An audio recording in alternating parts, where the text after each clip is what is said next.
नेपाल में अहिले Samsung ले 3 फ्लैगशिप फोन लॉन्च गरेको छ। Samsung Galaxy S24, Galaxy S24 Plus र Galaxy S24 Ultra। यस भिडियो में कुरा गर्ने छौ Galaxy S24 Ultra को बारे में। यस फोन को डिजाइन पहिला को S23 Ultra जस्तो सिमिलर डिजाइन दिएको छ। पहिला को फीचर्स र नयाँ AI को फीचर्स तो साथ में यो फोन लॉन्च भएको छ।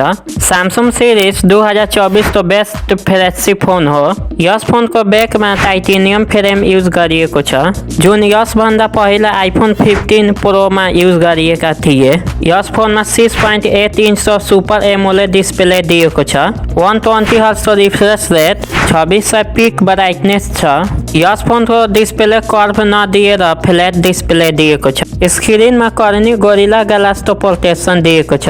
डस्ट र वाटरबाट बचाउनको लागि IP68 को प्रोटेक्सन दिएको छ।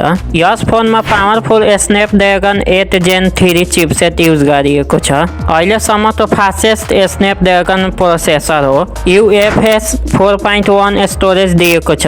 यो फोन UI 6.1 एंड्रोइड 14 में चल्ने छ। 7 इयर्स तो सफ्टवेयर अपडेट दिएको छ। यसमा एंड्रोइड 21 सम्म चल्ने छ। यस फोन में 5000 mAh को बैटरी, 45 वाट को फास्ट चार्जिंग तो सपोर्ट दिएको छ।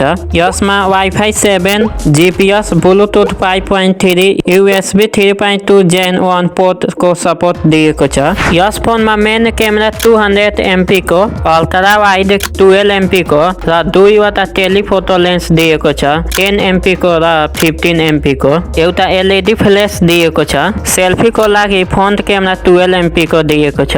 यस फोन को प्राइसिंग को बारे में कुरा गर्छौ भने 12+256 GB को 1,85,000 पर्छ। 12+512 GB को 2 लाख पर्छ। यो फोन नेपाल में 3 कलर में अवेलेबल छ, ब्लैक, वोयलेट, ग्रे कलर में। यति नै थियो यस फोन को बारे में। Galaxy S24 र Galaxy S24 Plus को भिडियो यस चैनल में आउने छ, त्यसैले च्यानललाई सब्स्क्राइब गरिदिनु। फोन को बारे में केही सोध्नु छ भने कमेन्ट गरिदिनु होला र एउटा भिडियोलाई लाइक गरिदिनु। जय नेपाल।